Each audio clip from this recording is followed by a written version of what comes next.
Bon ok, aujourd'hui je suis à Villeneuve-Saint-Georges, pas vraiment à Villeneuve-Saint-Georges mais pas loin. Cette moto je l'ai empruntée chez Jouy Moto et il s'agit évidemment de la nouvelle Z900 dans sa version full. Il y aura la version A2 un petit peu plus tard en vidéo, je vais la faire peut-être juste après, on va voir.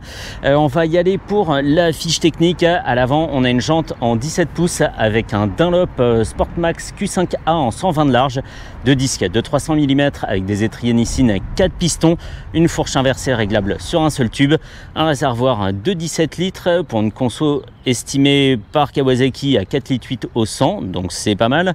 En dessous on trouve toujours un 4 cylindres en ligne, il développe 124 chevaux à 9500 tours et il offre 9,9 mètres-kg de couple à 7700 tours.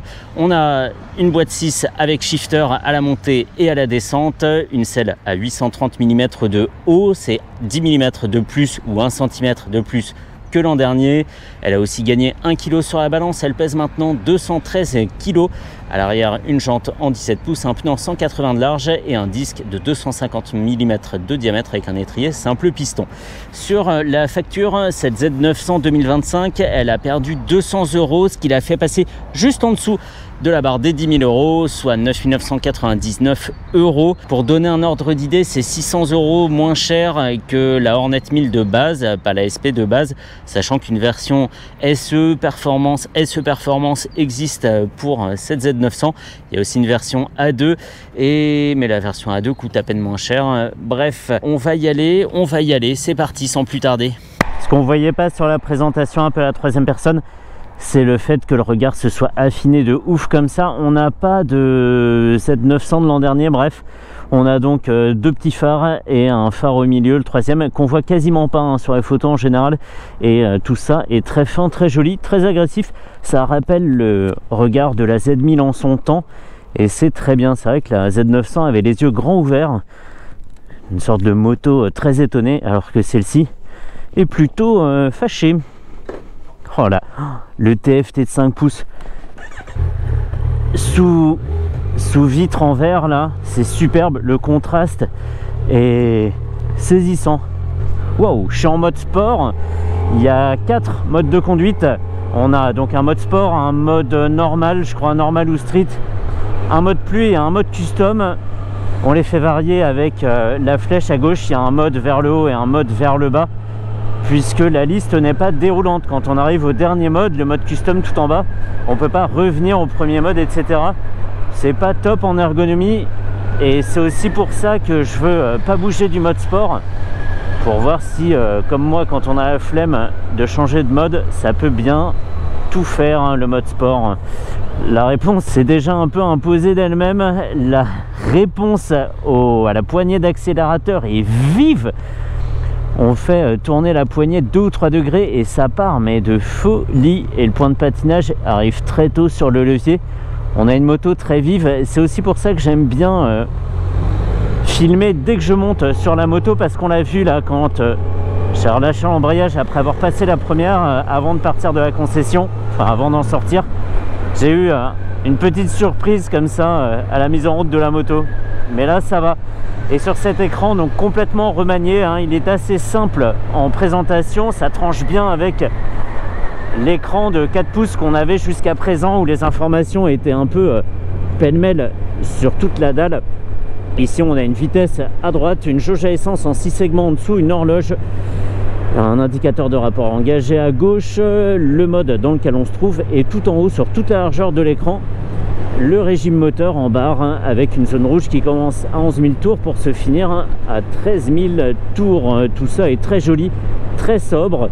On est vraiment à la limite du dépouillement trop marqué, mais voilà, il en fallait pas moins. Moins ça aurait pas été assez, et plus c'est souvent trop. Donc là c'est chouette, et on a des informations en bas. On a le totaliseur, la vitesse moyenne, ce sont des informations qu'on peut faire varier avec les flèches mode. Alors mode, on le fait varier en restant appuyé longtemps sur les flèches.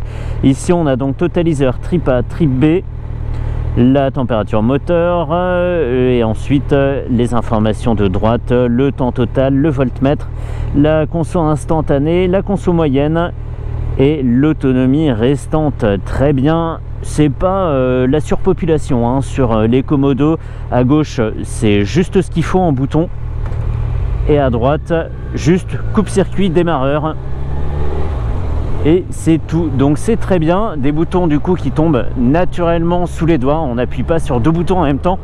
Je le précise parce que c'est important, c'est pas tous les constructeurs qui réfléchissent et qui se disent ah, ce serait peut-être pas mal de pas trop surcharger les Komodo. Qu'est-ce que vous en pensez vous ingénieur?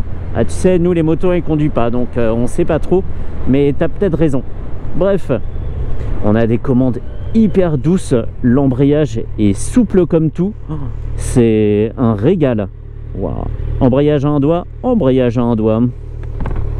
On a une moto pour une fois chez Kawa qui n'est pas trop fine. Je suis reculé un petit peu hein, sur la selle exprès. On a le réservoir qui est assez échancré du côté du conducteur, mais qui s'élargit assez vite avec comme ça les écopes, les prises d'air, tout ce que tu veux. Ça donne un résultat assez valorisant, un peu balèze, et on sait comme ça, même sans voir le chiffre sur le côté, qu'on n'est pas au guidon d'une Z650 par exemple. Donc c'est très très bien. Un truc un petit peu bizarre, je sais pas pourquoi je remarque ça, j'ai les genoux posés contre le réservoir, mais l'intérieur de la cuisse n'est pas en appui dessus, ça fait un petit vide, c'est assez étrange. Mais sinon ça va, la selle est fine. J'ai un souvenir pas très agréable de la selle de la Z900 de précédente génération, et même si ça fait des années que je l'ai essayé, je me souviens très bien qu'elle était ferme, même pas très épaisse. Et celle-ci, ça va, elle est juste pas très très large. Elle aurait mérité d'être un peu plus large sous le postérieur, donc dans sa partie avant. Mais sinon, ça va. On a un poste de pilotage ultra court. On a presque l'impression de rouler sur une moto qui n'a pas de phare. C'est assez sympa, j'aime bien. Et la position est engagée. On est légèrement ramené sur le devant avec les coudes naturellement pliés dans une position qui amène à vouloir faire du sport. Et c'est pas mal hein. C'est un embrayage à câble d'ailleurs, c'est pas un embrayage hydraulique, c'est peut-être ça qui me fait bizarre.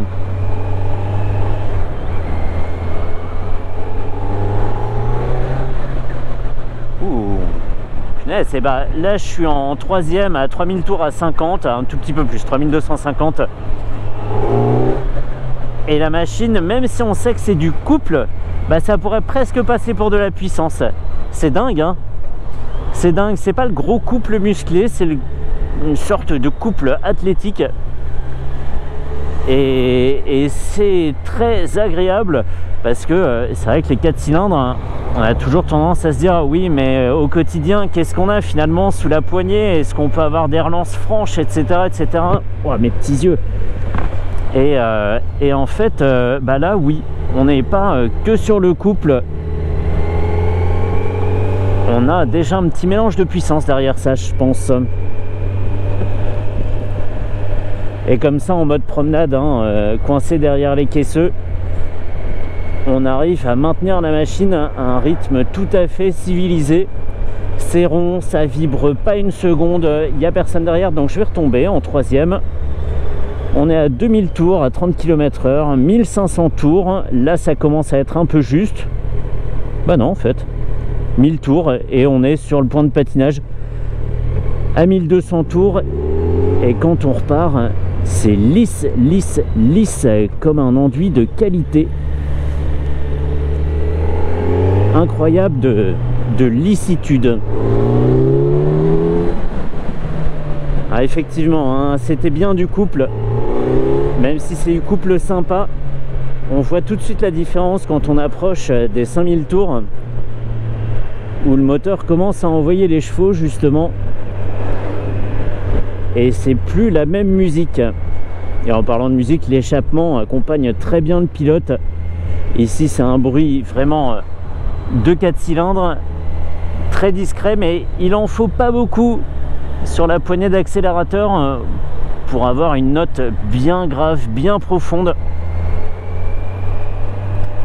C'est vraiment sympa. Freinage limpide, hein. On a un bon mordant aussi bien à l'avant qu'à l'arrière. avec une fourche qui, même si elle n'est réglable que sur un tube, fonctionne très très bien. C'est ferme sans être un bout de bois. C'est très bien. Allez, on va pouvoir faire parler la poudre. Je suis en première. Il y a du monde là-haut.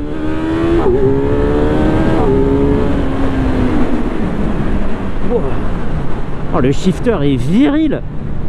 Waouh. Il fait une sorte de clac-clac comme ça avec l'échappement qui se met à gueuler. C'est du sport et même quasiment à pleine charge, hein. J'ai pas envoyé toute la sauce.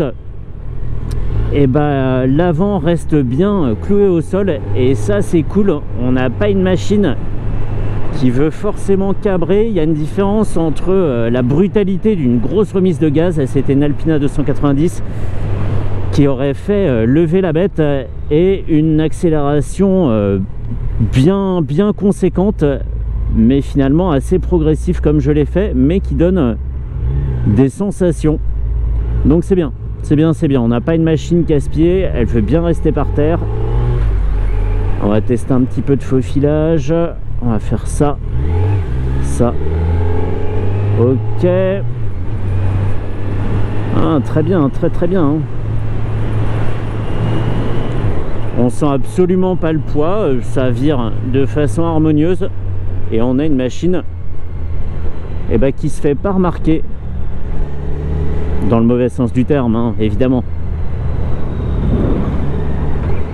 Shifter down.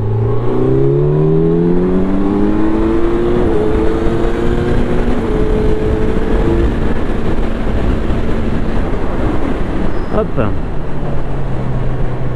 Nickel, nickel de guidage, mais c'est précis, on se met à pencher, et c'est pas, j'ai pas pris la courbe là, en y allant tranquille, sur la même ouverture de gaz, non, on a envie d'accélérer et d'aller voir où se cachent les limites.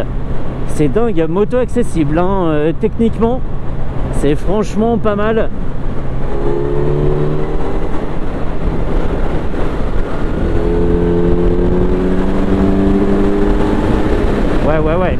Ouais. Des petites vibrations ici vers 6000 tours.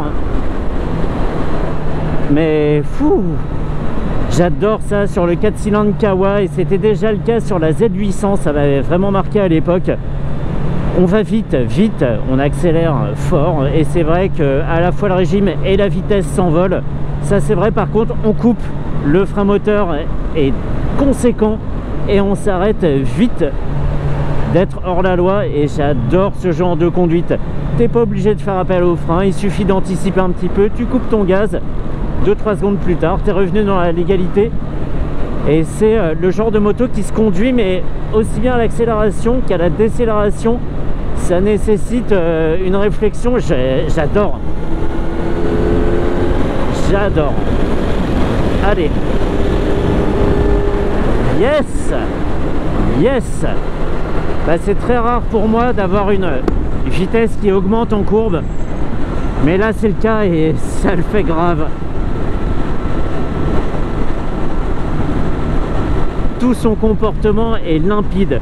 Accélération, freinage, mise sur l'angle, changement de rythme et de cap.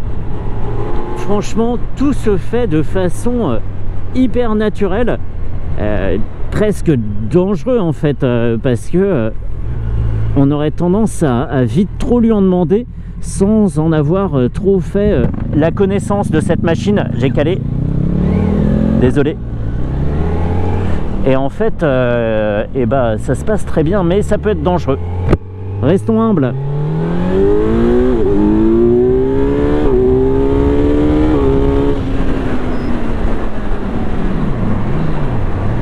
Je confirme que la moto veut bien rester au sol, hein. Les masses sont vraiment rivées au bitume.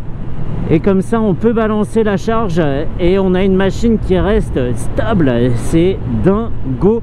J'ai eu peur à aucun moment, même là t'es en confiance quoi.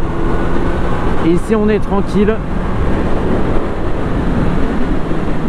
Oh là là, mais depuis quand je me mets à accélérer en virage en fait? Moi, le pilote de ligne droite, Et c'est vrai que c'est top d'avoir une machine assez compacte, à la fois en largeur et en longueur.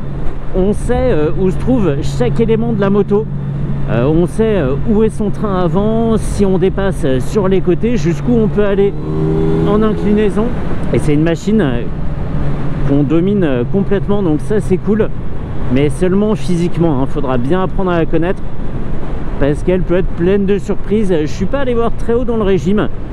J'ai encore besoin de mon permis quelques temps, mais elle m'a donné pleinement satisfaction. La Z900, c'était un produit qui était devenu un petit peu discret dans la gamme Kawa, comme l'avait été la Z1000 en son temps, des produits qu'on met un petit peu trop de temps à remplacer. Mais là, ils ont fait un très très bon travail. C'est tout ce qu'on veut, où on veut. C'est top. Reste après que le fantôme de la Hornet 1000 n'est jamais loin. À 600 € de plus, ça peut inciter à se poser des questions. Au lieu de 124, on a 152, mais une moto un petit peu plus grosse qui pourra plus impressionner, là où celle-ci se prend en main quasiment comme ça, sortie du permis, quoi. C'est dingue. Allez, on va pouvoir en rester là. Je vais rentrer à Villeneuve-Saint-Georges chez Jouy Moto, rendre sa moto à Laurent. Merci à lui, il a tout fait pour que cet essai ait lieu le plus tôt possible. Merci Laurent. Allez, c'est tout pour cette Z900 en full, et je vais faire la Z900 en A2 quasiment tout de suite, et je suis sûr que ça sera aussi un plaisir.